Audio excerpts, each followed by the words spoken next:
Hello बच्चों, स्वागत है आप सभी का YouTube channel maths with Shahid Ansari में। और बड़े ही कन्फ्यूजन की स्थिति बनी हुई है।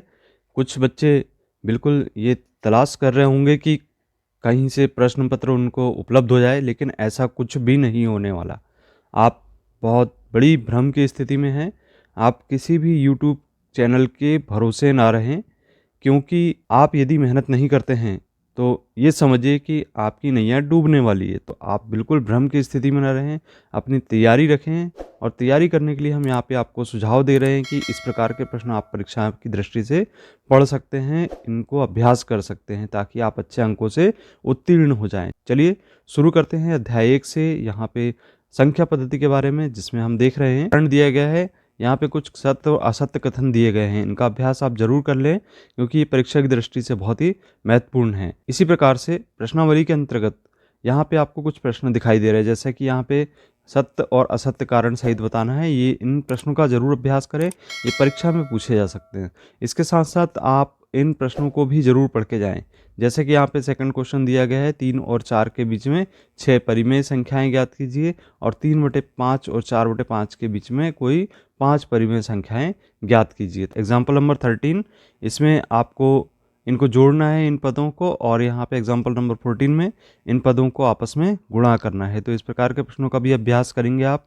और भाग देने वाले प्रश्नों में यहाँ पे जैसा कि आप देख रहे हैं, ये भाग देने वाला क्वेश्चन है, इसका भी अभ्यास कर लें। एग्जाम्पल नंबर 16 का भी अभ्यास कर लें आप। जैसे कि यहाँ पे लिखा है, निम्न व्यंजकों को सरल कीजिए। तो इस प्रकार के प्रश्नों को भी अभ्यास करके आप जरूर जाएं। बिल्कुल सिंपल क्वेश्चन है, सर्वसमीका पर आधारित है। हर का परिमेयकरण वाले प्रश्नों की बात करें तो यहाँ पे एग्जाम्पल नंबर 17 का भी अभ्यास कर सकते हैं। और एग्जाम्पल नंबर 18 में जैसे कि देख रहे हैं, 1/2 प्लस कर्ण 3 के हर का परिमेयकरण करना है, इसका भी अभ्यास आप जरूर कर लें। तो प्रश्नावली 1.5 में कौन से प्रश्न महत्वपूर्ण हो सकते हैं, जैसा कि आप देख रहे हैं, यहाँ पे आपको दूसरा प्रश्न दिखाई दे रहा है कि निम्न व्यंजकों में से प्रत्येक व्यंजक को सरल कीजिए। तो इस प्रकार के व्यंजक को आपको सरल करना है, जैसा कि यहाँ पे एग्जाम्पल में दिए गए हैं। ये सभी प्रश्न सर्वसमीका पर आधारित हैं। हर का परिमेयकरण करने वाले क्वेश्चन में आप देख रहे हैं, जैसा कि यहाँ पे दिया गया है, 1/5 धन कर्णी 2 या 1/7 ऋण 2। इस प्रकार के प्रश्नों का अभ्यास करें। घातांक के नियम पर आधारित कुछ प्रश्न आप अभ्यास कर सकते हैं, जैसा कि यहाँ पे दिखाई दे रहा है। घातांक के नियम आप इनको जरूर पढ़ें, क्योंकि ये प्रश्न परीक्षा की दृष्टि से बहुत ही महत्वपूर्ण रहेंगे। इनको 1 अंक के क्वेश्चन में पूछा जा सकता है। इस प्रकार के प्रश्नों का अभ्यास आप जरूर कर लें। यहाँ जैसा कि यहाँ स्क्रीन में दिख रहा है, इन प्रश्नों को अभ्यास कर लें आप। एग्जाम्पल नंबर 21, सरल कीजिए।